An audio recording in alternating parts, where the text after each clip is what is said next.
Okay, I want to introduce myself. My name is Diamani Laia. Now I want to tell you about this book that I have read.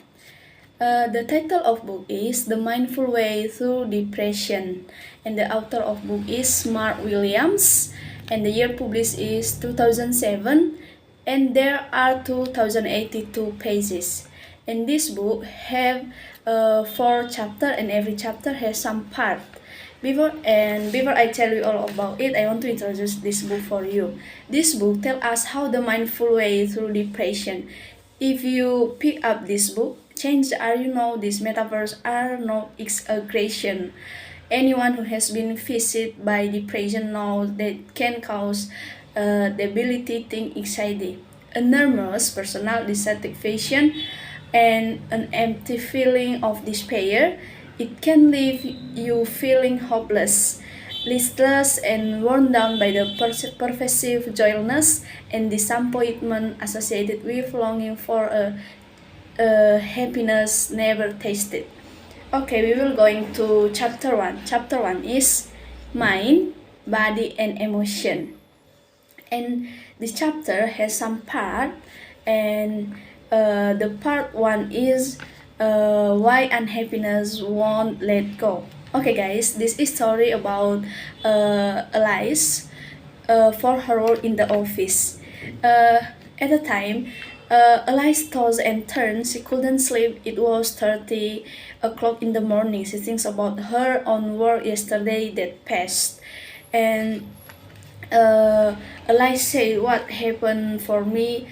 Sometimes Alice always her communication for others people in the office. She thinks about what she say for her friend, and at the moment, Alice say, "Why do I feel so bad? I've got everything. I have a good husband, great kids, a secure job, and a nice house. What's wrong with me?" And at the moment, she start her day with grateful, without complaint, and calm the mind with whatever happened. Okay, we will going to chapter 2. Chapter 2 is moment by moment, and the part 1 is the fresh air of awareness. For most of us, a typical day involves hurrying from task to task, forgetting that there are other possibilities for us. Even a teeny bit of mindfulness, brought to any moment, can wake us up, thus subverting the momentum of doing for at least one moment, and that's all we need to be concerned about. We don't have to stop what we are doing. We simply bring greater moment to moment, not judging wise awareness to our unfolding moments. The solution to our moon problems may not require heroic attempts to change our inner feeling world or the quarter world of people, place, and jobs. Rather, it may simply involve a shift in the way we pay attention to all of them. What we are doing, we pay our attention. If you have bought an old house or know someone who has, you will know that dry rot is a major concern. If dry rot has got into the wooden fabric of a house, it can be devastating. One of the recurring themes of the surveyors who advise people on how to deal with it's the air. Calculation is very important. Dry rot spores cannot survive well where there is a fairly constant export to fresh air. The spores are still around and may settle on the wood by with fresh air around. They will not thrive in a similar way. Fetish and effective emotion thrive in the absence. It is not that with awareness they cease to exist, but the awareness puts more space around them. The such spaciousness like fresh air to the spores, provides an environment in which the diminishing and constructing frames of mind no longer thrive. Okay guys, we will going to chapter 3. Chapter 3 is Transforming Unhappiness. This is story about John. One day, John was driving home from work when a truck in front of him backed up, hitting the front of his car. It didn't do much damage, but enough for John to know that he had have to call the insurance company. Even worse, the truck driver had the need. He was backing up. He said that John he just driving into him from behind. John drove home and in quiet fury he was tense, his face was red, his blood pressure was up, he was phoning.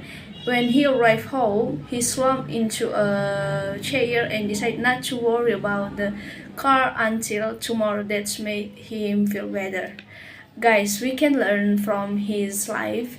Whatever happened for his life, we don't agree, we don't complain, but he just hope tomorrow will be better. And that's all to chapter 3. Now we're going to chapter 4. Chapter 4 is reclaiming your life. The chapter 4 has one part. The part 1 is fully alive. The author give a respond about this and say, freeing yourself from chronic unhappiness. People say that we are seeking in a meaning for life. I don't think that's what we are really seeking. I think that's what we're seeking is an experience of being alive. Okay, here there are some questions. Firstly, why did you decide to read that book? I'm decided to read this book because I wonder about this book. Sometimes experiencing depression in our lives. Actually, we must have attention sometimes to us. We get a way out of our problems. Secondly is, were you glad that you decide to read that book?